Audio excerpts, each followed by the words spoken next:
Hello, my name's Desiree Castillo, and this is my August 3rd story.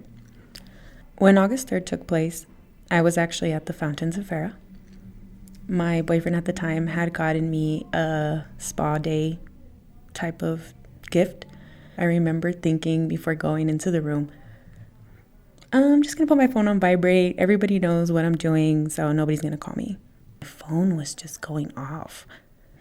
It's probably my dad. He's probably just blowing up my phone because he found a funny joke and he loves to just get the reaction. He just gets so anxious to get the reaction.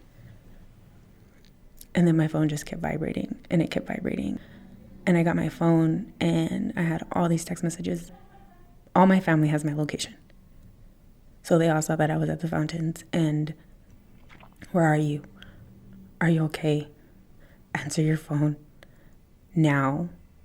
I remember looking at my phone like I can't even respond to somebody because the text messages are just flowing in. So finally, my boyfriend at the time, he called and I answered and he's yelling at me. Why aren't you answering your phone? I'm worried about you. And I was like, what do you mean? Oh my God. And my dad called and he was so scared and he was like, where are you, Desiree? My cousin was willing to leave work to come get me and she was like, I will leave work right now. And I felt paralyzed and I kept thinking my daughter. And I just remembered thinking like, this is not happening to me. Like, this isn't happening. This doesn't happen here. And finally they were like, okay, we're going to start letting people out and we're going to escort you to your car. And they did. And I got in my car and I couldn't move. I called my dad and I was like, I can't even start the car, Dad. I'm so scared. I can't move. My dad was like, it's going to be okay. I need you to turn the car on. And I was like, Dad, I'm scared. I'm scared. I need you to come pick me up. And he was like, I'm on my way. Meet me at a store and I'm going to come get you. And I didn't want to hang up the phone with my dad.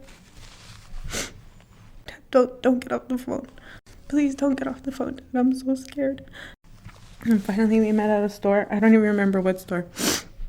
I just remember when I saw his green Sequoia.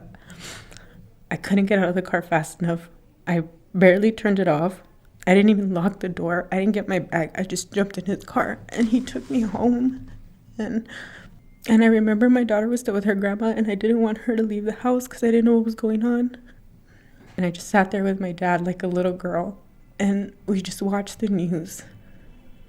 Then I remember feeling so scared and I was just so thankful to be with my dad. Once my family found out that I was at the fountains, they all came to my dad's house and they just comforted me and we cried and we all told each other how much we loved each other and we were just in shock. We were in so much shock. You know, what is really unfortunate is that something as tragic as this had to happen so the world and the nation can see how strong we really are and how much we really care about our people and our families and the love and support that our community gives. We're so strong and we care so much about our community that we created the El Paso United Family Resiliency Center. So if I can give a message to the community, it would be that the seeds of resilience are planted in the way we process the negative events in our lives. Taking that first step to get the help if we need it, and there is no shame in saying, I was affected.